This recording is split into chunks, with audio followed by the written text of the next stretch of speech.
King Austin. It stopped with Booker, like King Booker, Yeah. and that was it. Like that was the last King. They did King Sheamus too. Yeah, but like, what's the King point? Sheamus, King Nothing happened. Barrett, King Corbin. They did all this fucking shit, and then they made him look like a low rent Game of Thrones character. Now Corbin is he's a broke dude, and he's a heel being broke. Okay, that's kind of great. But are they doing a storyline like that? The opposite of that in NXT with LA Knight? Yeah. Where like the rich guy, $1 million man. Yeah, they had Ted DiBiase pop on in. Yep. So and wait, okay, so is the $1 million championship a thing in NXT now for real? I think it's just like a gimmick championship, kind of like the FTW. But still the FTW fucking championship. Okay, I got to nerd out a little bit on a toy that's coming out. What's the toy? So it's supposed to be out at the end of this month. It's a Target exclusive WWE Legends line. So they've got some coming out. They're doing 2 different versions of Mach, right? So I'm pretty excited about that because me and Little Chef don't have a Macho Man elite action figure. And it's actually the one with the yellow knee pads, yellow boots, and the pink tights with the white stars on it, which is one of my favorite looks. Yeah. From Mach. It's one of my favorites other than the purple, right? But they're doing Bam Bam Bigelow. And he comes with the ECW TV title. They've never done that belt before. So it's a Target exclusive. I have gone to Target almost every day this week. Actually, I lied. I've been to Target at least twice a day this week, except for today. Does Bam Bam Bigelow come with like his fire? It's actually the gray and black one from that he did in ECW. Yeah, in ECW. Oh, yeah. Okay.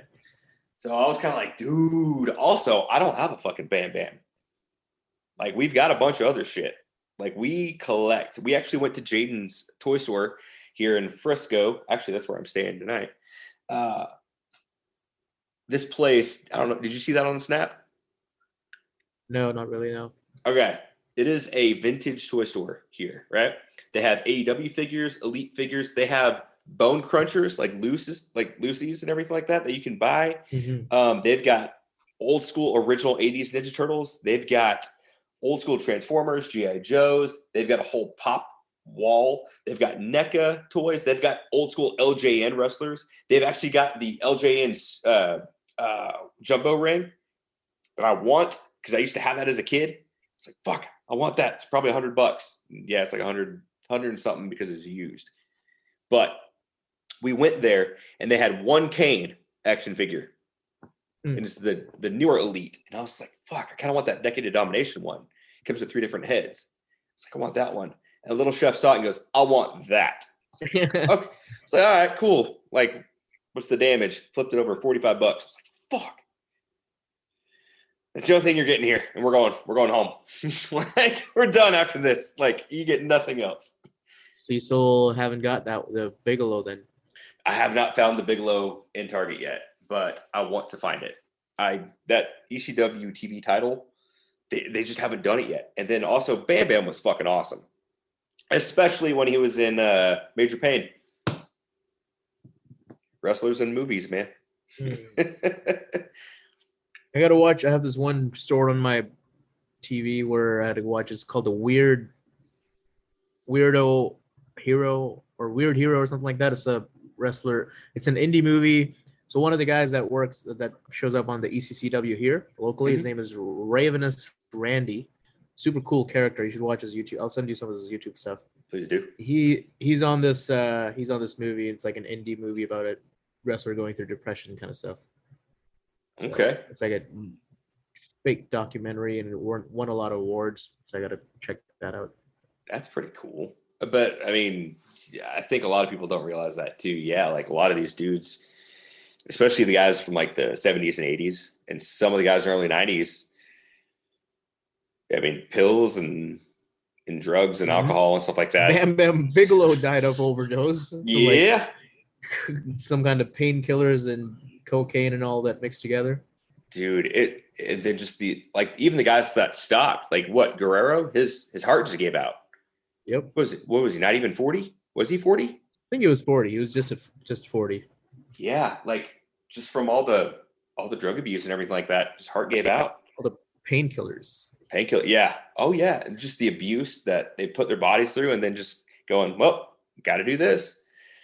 That's why I dig AEW for having, it seems like, a lighter work schedule. I mean, yeah, these guys are going out there like it's an indie show and working their asses off, but they're also offered. They also have health insurance. Correct, which WWE doesn't do. Yeah, they're employees. Yeah, they're not independent contractors that aren't allowed to work anywhere else. Yep. WWE, looking at you. Wasn't what's his name, Andrew Yang? He said if the Biden administration, I think he was on Chris Van Vliet podcast that I saw, and he said he was gonna do something for the wrestlers and make something about it if Biden won. I haven't seen him do anything yet. No, and we got to call him out on Twitter. There you go, attack. Hey, what's up, Andrew Yang? Dude, and I know John Oliver. What was it, last week tonight? Did something about it a couple of years ago, or was it? Yeah. Was it a couple of years ago? Yeah, before COVID, right? Yeah. Called him out, and then WWE was like, "Hey, do you want to come to WrestleMania and hang out?" And like, no. No. Yeah, I think he called him out on the Saudi Arabia thing. Oh, that was bad. That was awesome. Oh, and apparently that came up in AEW. Oh yeah, because Britt Baker dropped the bomb. Yeah. Yeah, Britt fucking Baker. I wasn't expecting it, and I was kind of stunned, but also it was funny. I was like, damn, that's kind of cool. She did it. Dude, and Britt Baker is pure fire for AEW, right? Just pure fire.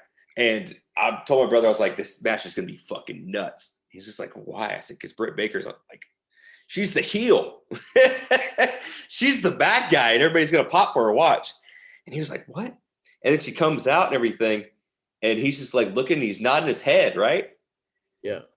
And I said, what do you think? I said, what are you thinking right now? Because I kept asking, I kind of kept gauging him throughout the show. I was like, what do you think? What do you think? He looks at me and goes, she's got a nice ass. Says, she's going to beat the shit out of this girl. You ain't going to say nothing like that afterwards. He was just like, what the fuck, dude? He goes, these girls are nuts. It's like, yeah. But he was just like, I think he was more blown away by everything. But it was, yeah, I think if you've never, this is you guys listening, if you've always been told, oh, wrestling's fake, wrestling's this, wrestling's that, and you've never watched it for yourself, and just sit down, there's something for everybody, I think. You know what I mean? There's a comedy, 100%. there's the horror stuff, there's like the death matches, there's the cinematic matches, there's just kind of a basic match. There's high flying, there's hardcore, there's a little bit of everything for everybody, right? Mm-hmm. There's the heartwarming ones, there's kind of the sad ones, there's just a lot out there, and you can find your place, you can find your niche in that. Some people are like, oh, hardcore wrestling is just garbage wrestling, it's trash, it's not considered wrestling. It's all just a different art form under the same genre, and it's cool to see. So if you haven't ever seen something, do yourself a favor, pop in, just go to YouTube, type in wrestling match, do something. I know AEW has actually some of their pay-per-views are on there right now, like full pay-per-views. Actually, let me ask you this, Sid, what is your favorite match you've ever seen of all time? Ooh, I might be a little bit biased, and this might not be a critically acclaimed match, but okay, favorite match of all time as an adult or as a child? Because let's do as a child first, and then we'll do as an adult. As a child was The Rock versus Kurt Angle versus The Undertaker triple threat match. Really? It was, yeah. It was on a random episode of Raw, actually. Really? The main event. Yep. What about it stuck out? It was the kickouts. It was intense, and it was like it was a quick paced match, and everybody got it's just like at Everybody got that their shit time, yeah, everybody got their shit in, and it's like you don't know who was gonna win at the end, and Kurt Angle pulls it off, but it's like those guys were like there's 5 or 6 guys at that time: The Rock, Stone Cold, Triple H, Undertaker, Kurt Angle, and Jericho. Jericho's still up and coming, but still, he was Yeah. one of my like guys, But that was as a kid, I still go back and watch that match just for nostalgia. Yeah. That's awesome. What about as an adult? As an adult, and again, people like the number 2 better. I like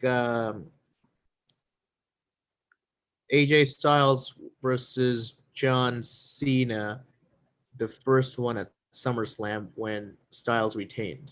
Yeah, that was kind of a big deal too. It was a 'Cause big deal everybody- because I wasn't expecting them to do it. Yeah, That's why it was a big deal. running with an indie guy Yep. versus homegrown babyface talent, Yep. face of the company. Yeah, that's Oh, I just looked it up. The match I was talking about is actually Vengeance 2002, not Raw. Vengeance 2002. Yeah. Was it Biker Taker then? It was Biker Taker, yeah. Okay. It was Fat Taker. The Underfaker. Yeah, I know, but the Raw, I think SummerSlam 2016, I think it was, Cena versus AJ Styles, and I'm a big Styles fan, so that was something that stood out, and I was surprised he won. So those would be my 2 best. Those are good. Vengeance is one I'll have to go back and watch, but yeah, the Styles Cena match that just showcased Styles. Yep. And it built that tension as well. Credibility. Yeah. Yeah. It basically went, hey, if you don't know who AJ is, if you didn't watch him in TNA and New Japan, this is who this man is and why he's doing this. Yeah. And honestly, if you haven't seen that, holy shit. That triple threat between Daniels, Joe, and AJ. Yeah. Man, that first one. Oh my gosh. And Joe went home early during that match. Yep. That's insane. That was a good one. That's a damn good match. There's just things like that will just get you excited. You'll watch it and you're just like, what am I? I'm invested. I know this is predetermined. It's got an outcome to it. But damn, it's it's about the journey, not the destination. Yep. It's a story. Mm-hmm. And when you can tell a story in the ring, and really the announcers should only be there to put accents, they should be there to put the lyrics to the music. Yep. And that should be it, And when you get that great combination, like fucking good old JR and King, dude, fuck. Oh, that's the great combo. Or damn Joey Styles, man, in old school ECW. Mm-hmm. Damn, like that's the. Now everybody was always just like Bobby the Brain Heenan was great, and so was Gorilla Monsoon. But I don't remember that from the '80s. I just don't. I was too young. Yeah. I didn't watch it. I was born after that. See, I remember watching Hogan and Warrior. Mm-hmm. And when we lived in California, it was a Saturday morning, and I'm watching it going like, what are they doing? Why are they fighting? Like, this isn't normal. But then actually my brother made mention of this while we were at AEW. He goes, hey, remember that blanket we used to have? I was like, blanket we used to have? He goes, and it had Jake the Snake on it. It had Hogan. It had Boss Man. I was like, holy shit, old school WWF. It had the Road Warriors on there too. And I remember those fleece blankets growing up. Yeah. So it was a fleece blanket of old school WWF. Like, they're all super cartoony on there, right? If I could find this thing online, I will try to find it. But then my first thought was, I wonder how much that is if I still had it. Like, that's a collector's item. But then again, so is half the shit I used to own. It's not worth it anymore. Now you're a collector of rare and, well, not really rare, but actually you do have some rare stuff, but you're a collector of toys.